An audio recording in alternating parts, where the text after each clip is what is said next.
ನೀವು ನೋಡ್ತಾ ಇದ್ದೀರಾ ಫಸ್ಟ್ ವೇವ್ ನ್ಯೂಸ್. ನಾನು ಅನುಷಾ ಗೌಡ. ನರೇಗಾ ಯೋಜನೆ ಸಮರ್ಪಕವಾಗಿ ಜಾರಿ ಆಗ್ತಾ ಇಲ್ಲ. ಗ್ರಾಮೀಣ ಕಾರ್ಮಿಕರಿಗೆ ಕೆಲಸ ಸಿಗ್ತಾ ಇಲ್ಲ. ಇದರ ಪರಿಣಾಮ ಬದುಕು ಕಟ್ಟಿಕೊಳ್ಳೋದಕ್ಕೆ ಊರು ಬಿಟ್ಟು ಜನ ವಲಸೆ ಹೋಗ್ತಾ ಇದ್ದಾರೆ. ಹೀಗಾಗಿ ವಿಬಿಜಿ ರಾಮ್ಜಿ ಯೋಜನೆಯನ್ನ ರದ್ದುಪಡಿಸಿ ನರೇಗಾವನ್ನ ಪರಿಣಾಮಕಾರಿಯಾಗಿ ಜಾರಿಗೆ ತರಬೇಕು ಅಂತ ಆಗ್ರಹಿಸಿ ಕರ್ನಾಟಕ ಕೃಷಿ ಕೂಲಿ ಕಾರ್ಮಿಕರು ಮತ್ತು ಗ್ರಾಮೀಣ ಕಾರ್ಮಿಕರ ಸಂಘದ ನೇತೃತ್ವದಲ್ಲಿ ಪ್ರತಿಭಟನೆಯನ್ನ ನಡೆಸಲಾಯಿತು. ಮಳೆಯ ಕೊರತೆಯಿಂದ ಕೃಷಿ ಚಟುವಟಿಕೆಗಳು ಕುಂಠಿತಗೊಂಡಿದ್ದು ಗ್ರಾಮೀಣ ಭಾಗದ ಕೂಲಿ ಕಾರ್ಮಿಕರು ಉದ್ಯೋಗವಿಲ್ಲದೆ ಸಂಕಷ್ಟಕ್ಕೆ ಸಿಲುಕಿದ್ದಾರೆ.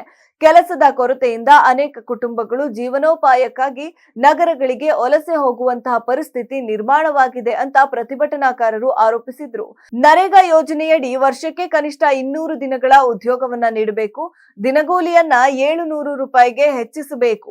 ಪ್ರಧಾನಮಂತ್ರಿ ಆವಾಸ್ ಯೋಜನೆಯ ಬಾಕಿ ಅನುದಾನ ಬಿಡುಗಡೆ ಮಾಡಬೇಕು ಅಂತ ಒತ್ತಾಯಿಸಿದ್ದಾರೆ. ಇದರ ಜೊತೆಗೆ ನಿವೇಶನವಿಲ್ಲದ ಕುಟುಂಬಗಳಿಗೆ ಸರ್ಕಾರಿ ಜಾಗವನ್ನ ಮಂಜೂರು ಮಾಡಬೇಕು. ಶುದ್ಧ ಕುಡಿಯುವ ನೀರಿನ ವ್ಯವಸ್ಥೆ ಕಲ್ಪಿಸುವುದು ಹಾಗೂ ಗ್ರಾಮ ಪಂಚಾಯಿತಿ ವ್ಯಾಪ್ತಿಯಲ್ಲಿ ನರೇಗಾ ಕಾಮಗಾರಿಯನ್ನ ತಕ್ಷಣ ಆರಂಭಿಸುವಂತೆ ಆಗ್ರಹಿಸಿದ್ರು.